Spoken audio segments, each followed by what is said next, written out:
धीरे धीरे बहुत घटता जा रहा है।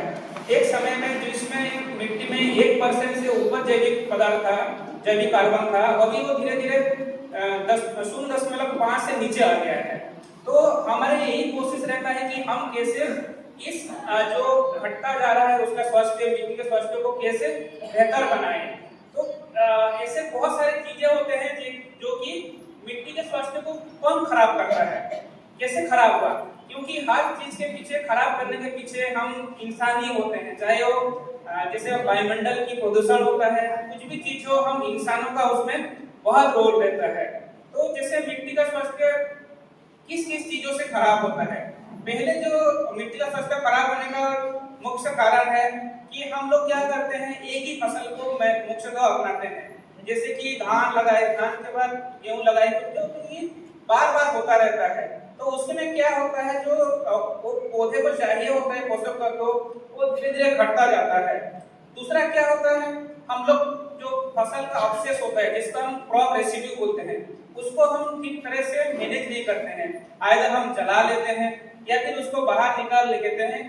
मेनली बहुत जगह जला देते हैं, जिसमें कि वायु प्रदूषण भी होता है और उसमें बहुत सारे जो पोषक होते हैं वो भी नष्ट हो जाता है। तो इसलिए अभी बहुत जगह में ये नारा चलता है कि हमको फसल अवशेष को जलाना नहीं है, उसके बदले उसको गलाना चाहिए। गलाना मतलब कि ठीक से सड़ना चाहिए।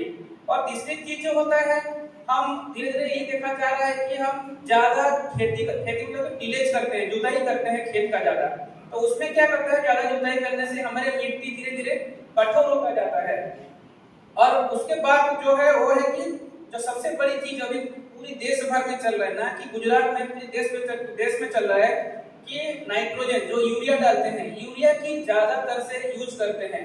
मैं भी किसान के घर से आता हूँ, उड़ीसा से हूँ। हमारे वहाँ पे भी किसान क्या करते हैं कि नहीं, पास वाले किसान को देखते हैं कि वो कितना डाल रहा है। चाहे वो दो कट्टा डाल रहा है, बोरी डाल रहा है, तो मैं क्यों 2.5 बोरी डाल दूं। वो 2.5 डाल रहा है तो मैं 3 बोरी डाल रहा हूँ। तो ये कंपटीशन के तौर पे डाला जाता है, जो कि मिट्टी के स्वास्थ्य को खराब करते जा रहा है। हमें हर चीज क्या करना चाहिए कि संतुलन होना चाहिए। जैसे हम खाना खाते हैं, चाहे चावल खाते हैं, रोटी खाते हैं, ऐसे नहीं कि बस चावल और रोटी ही खाएं।